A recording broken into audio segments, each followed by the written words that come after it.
Plano Anual de Leitura da Bíblia com Lana e Rosane. E hoje nós vamos concluir a primeira carta de Pedro, lendo o capítulo 4 e o capítulo 5. Vamos lá? Vidas transformadas.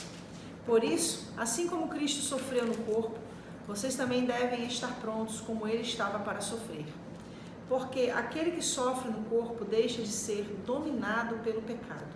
Então, de agora em diante, vivam o resto da sua vida aqui na terra de acordo com a vontade de Deus e não se deixem dominar pelas paixões humanas. No passado, vocês já gastaram bastante tempo fazendo o que os pagãos gostam de fazer.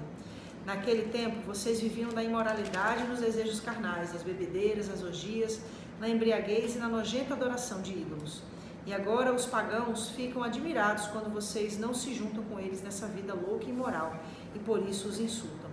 Porém, eles vão ter de prestar contas a Deus, que está pronto para julgar os vivos e os mortos. Pois o Evangelho foi anunciado também aos mortos, os quais morrem por causa do julgamento de Deus, como morrem todos os seres humanos. O Evangelho foi anunciado a eles a fim de que pudessem viver a vida espiritual como Deus quer que eles vivam. Bons administradores dos dons de Deus. O fim de todas as coisas está perto. Sejam prudentes e estejam alertas para poder orar. Acima de tudo, amem sinceramente uns aos outros, pois o amor perdoa muitos pecados. Hospedem uns aos outros sem reclamar. Sejam bons administradores dos diferentes dons que receberam de Deus. Que cada um use o seu próprio dom para o bem dos outros. Quem prega, pregue a palavra de Deus. Quem serve, sirva com a força que Deus dá. Façam assim para que em tudo Deus seja louvado por meio de Jesus Cristo, a quem pertencem a glória e o poder para todos sempre. Amém. Tomando parte nos sofrimentos de Cristo. Meus queridos amigos, não fiquem admirados com a dura prova de aflição pela qual vocês estão passando, como se alguma coisa fora do comum estivesse acontecendo a vocês. Pelo contrário, alegrem-se por estarem tomando parte dos sofrimentos de Cristo, para que fiquem cheios de alegria quando a glória dele for revelada. Vocês serão felizes se forem insultados por serem seguidores de Cristo, porque isso quer dizer que o glorioso Espírito de Deus veio sobre vocês. Se algum de vocês tiver de sofrer, que não seja por ser assassino, ladrão, criminoso ou por se meter na vida dos outros. Mas, se alguém sofrer por ser cristão, não fique envergonhado, mas agradeça a Deus o fato de ser chamado por esse nome. Pois, o tempo de começar o julgamento já chegou, e os que pertencem ao povo de Deus serão os primeiros a serem julgados. Se esse julgamento vai começar conosco, qual será o fim daqueles que não creem no Evangelho de Deus? Como dizem as Escrituras Sagradas, se é difícil os bons serem salvos, o que será daqueles pecadores que não querem saber de Deus? Por isso, os que sofrem porque esta é a vontade de Deus para eles, devem, por meio das suas boas ações, entregar-se completamente aos cuidados do Criador, que sempre cumpre as suas promessas. Conselhos para o povo de Deus. Eu, que também sou presbítero, dou agora conselho aos outros presbíteros que estão entre vocês. Sou uma testemunha do sofrimento de Cristo e vou tomar parte na glória que será revelada. Aconselho que cuidem bem do rebanho que Deus lhes deu e façam isso de boa vontade, como Deus quer, e não de má vontade. Não façam seu trabalho para ganhar dinheiro, mas com verdadeiro desejo de servir. Não procurem dominar os que foram entregues aos cuidados de vocês, mas sejam um exemplo para o rebanho. E quando o grande pastor aparecer, vocês receberão a coroa gloriosa que nunca perde o seu brilho. E vocês, jovens, sejam obedientes aos mais velhos, que todos prestem serviço uns aos outros com humildade, pois as Escrituras Sagradas dizem: Deus é contra o orgulhoso, mas é bondoso com os humildes. Portanto, seja humilde debaixo da poderosa mão de Deus, para que Ele os honre no tempo certo. Entreguem todas as suas preocupações a Deus, pois Ele cuida de vocês. Estejam alertas e fiquem vigiando, porque o inimigo de vocês, o diabo, anda por aí, como um leão que ruge procurando alguém para devorar. Fiquem firmes na fé e enfrentem o diabo, porque vocês sabem que no mundo inteiro os seus irmãos na fé estão passando pelos mesmos sofrimentos. Mas, depois de sofrerem por um pouco de tempo, o Deus que tem por nós um amor sem limites e que chamou vocês para tomarem parte na sua eterna glória, por estarem unidos com Cristo, Ele mesmo os aperfeiçoará e dará firmeza, força e verdadeira segurança. A Ele seja o poder para sempre. Amém. Saudações. Escrevo para vocês essa pequena carta com a ajuda de Silas, a quem eu considero um fiel irmão na fé. Quero animá-los e dar o meu testemunho de que as bênçãos que vocês têm recebido são uma prova verdadeira da graça de Deus, Continuem firmes, pois, nesta graça. A igreja que está em Babilônia, escolhida também por Deus, manda saudações. O meu filho Marcos também manda saudações. Cumprimentem uns aos outros com um beijo de irmão. Bênção. Que a paz esteja com todos vocês que pertencem a Cristo. Quando a gente analisa o capítulo 4 e o capítulo 5, para mim ficou muito claro sobre o quanto que Pedro se sente na responsabilidade de exortar os cristãos a como lidarem com o sofrimento. E isso é muito importante e relevante, porque é o segredo da verdadeira fé em Cristo. A gente falou sobre isso, se eu não me engano, há umas 2 ou 3 leituras atrás, a respeito dessa utopia que se cria quando se aceita Jesus, né? Em volta parece que eu viro uma ideia, não uma realidade. Como se aceitar Jesus vai me tornar isento de sofrimentos, isento de provações, isento de sofrer fracassos, derrotas. Então Pedro, quando ele traz essa palavra acerca do sofrimento, ele fala especificamente de como que o cristão deve lidar com o sofrimento. Parece muito antagônico, né? Porque ele diz assim, alegrem-se com o sofrimento. Então no capítulo 4 ele diz assim no versículo 1, por isso assim como Cristo sofreu no corpo, vocês também devem estar prontos como ele estava para sofrer. Ou seja, o cristão amadurecido, o cristão que sabe lidar com o sofrimento é aquele que enxerga o sofrimento da mesma maneira como Cristo enxergou. Como é que Cristo enxergou o seu sofrimento? Ele entendeu que através do seu sofrimento muitos seriam salvos. Então o cristão que enxerga... que é da glória, né? Que se traga através da salvação, então, pelo seu sacrifício. Quando o cristão enxerga o sofrimento dele dessa maneira, ele vai entender que ele vai passar por aquilo, mas aquilo vai redundar, vai resultar em glória para Deus. Ele fala aqui também, no versículo 13, pelo contrário, alegrem-se por estarem sofrendo. Olha só, alegrem-se por estarem tomando parte dos sofrimentos de Cristo, para que fiquem cheios de alegria quando a glória dele for revelada. Ou seja, ele está trazendo essa compreensão do que Paulo também diz, que a nossa leve e momentânea tribulação produz para nós um peso eterno. Em outras palavras, né, estão dizendo a mesma coisa, né? O sofrimento traz esse peso de glória. O que Pedro está enfatizando aqui é que não deixe que o sofrimento te tire do Evangelho. Não deixe que o que você Ele enfatiza para ver o sofrimento como um trampolim. Sim. É assim que eu entendo, assim, na maneira mais esdrúxula de falar no nosso tempo.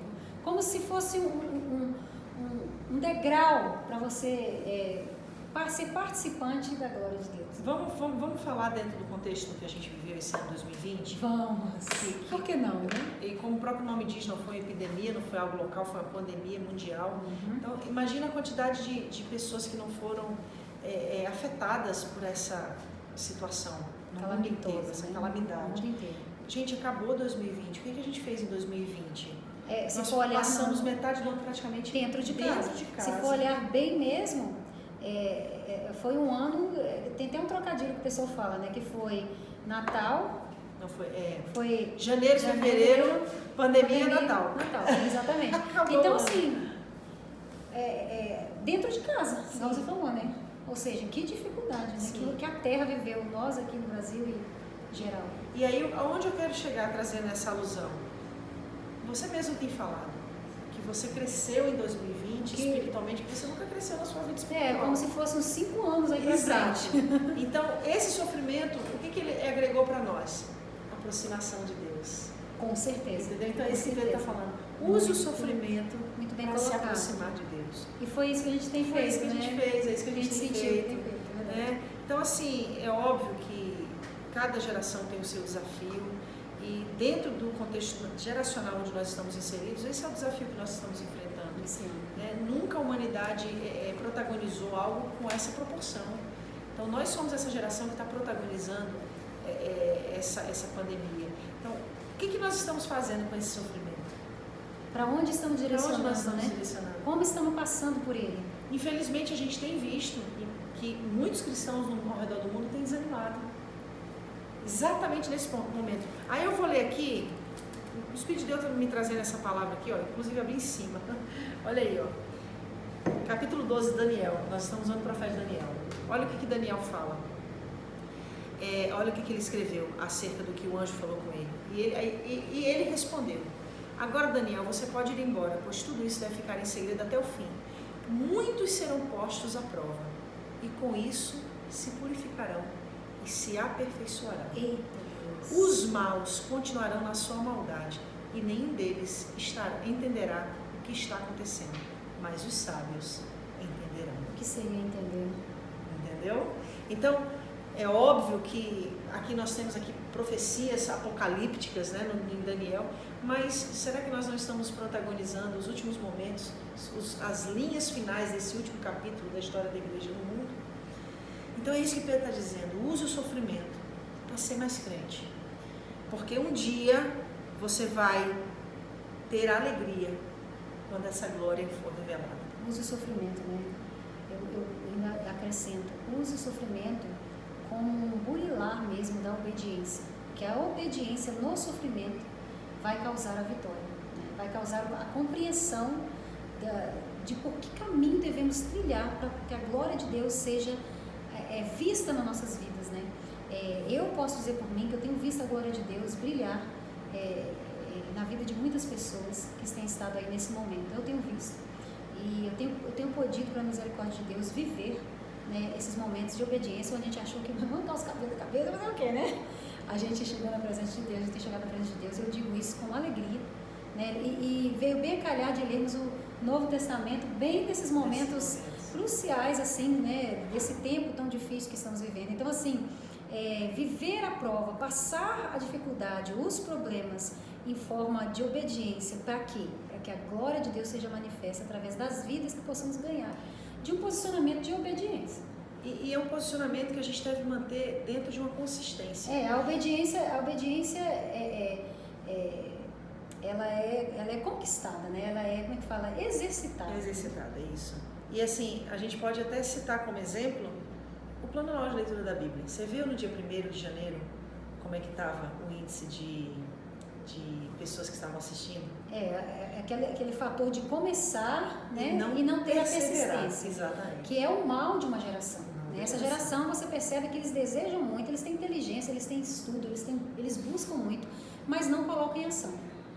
Começam e não terminam. Não, claro que toda regra tem exceção, mas a gente tem visto isso como uma marca, uma triste marca de uma geração. E é importante a gente falar sobre isso com muita lucidez. Por quê? Porque nós estamos chegando de novo no dia 31 de dezembro e de novo vai ter um monte de crente de joelho dobrado fazendo um monte de promessa para Deus. Não, um monte de pessoas, mas na verdade bem intencionadas. Sim, mas não é só de intenção, né? É o que eu ia dizer. Na verdade vai ter um monte de crente. De boa intenção, o inferno está cheio.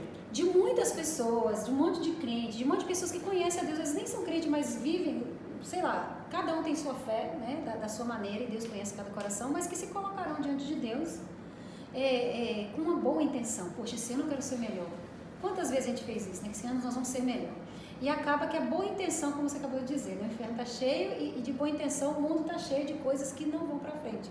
Então que nós sejamos aqui, como Pedro instrui, né? Pessoas que vivam em santidade, né? Que ele fala nos primeiros capítulos, ser santo como santo é o Senhor.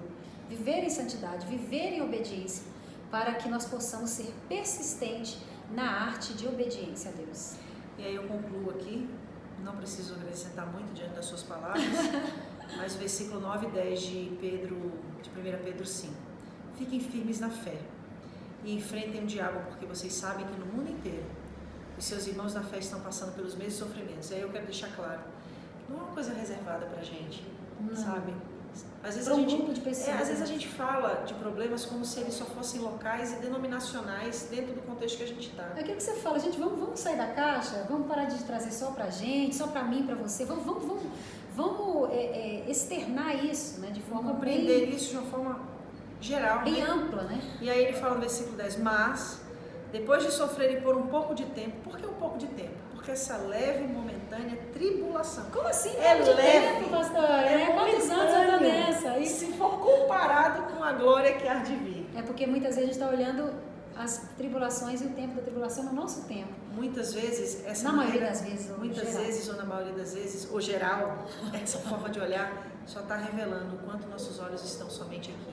Ao invés da gente entender que os nossos olhos precisam estar voltados para Cristo, para a eternidade. Amém? Então tá aí, mas depois de sofrerem por um pouco de tempo, o que Deus tem por nós, o Deus que tem por nós um amor sem limite, que chamou vocês para tomarem parte da sua eterna glória, por estarem unidos com Cristo, Ele mesmo os aperfeiçoará e dará firmeza, força e verdadeira segurança. Então, que esse ano de 2021, eu sei que hoje não é o último dia, mas fica aí debaixo dessa palavra rema, que trouxe aí às nossas vidas essas últimas passagens da carta de Pedro, que a gente venha ter essa fé constante, perseverante, chega de ser oscilante, chega de ser inconstante, chega de que das nossas palavras apenas trazerem aquilo que a gente tanto deseja, né? Mas de fato a nossa atitude revelar o quanto a gente quer, então que a gente possa querer o tanto que a gente dispõe-se a viver, em nome de Jesus. Deus abençoe vocês. Até amanhã em 2 Pedro.